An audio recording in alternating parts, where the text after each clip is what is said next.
สวัสดีค่ะเจ๊จอย CPN ค่ะเซ็นเตอร์เองค่ะวันนี้นะคะเจ๊จะพามาชม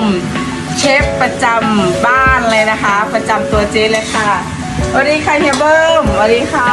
วันนี้ทำเมนูอะไรคะ ผักครับวันนี้ผัดผักนะคะเฮียใส่อะไรไปบ้างเนี่ยใส่อะไรไปบ้างคะ ผมนัว ผมรู้ว่าเคยเห็นค่ะเอาต้องใส่นะอันนี้ใส่เลยคะ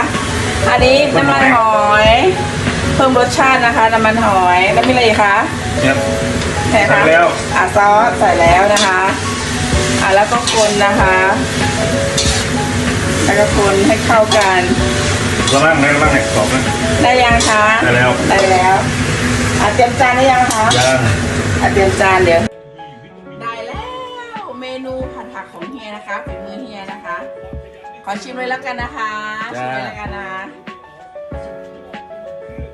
อร่อยไหมจ๊ะ สุดยอดเลยค่ะจุ๊บไหน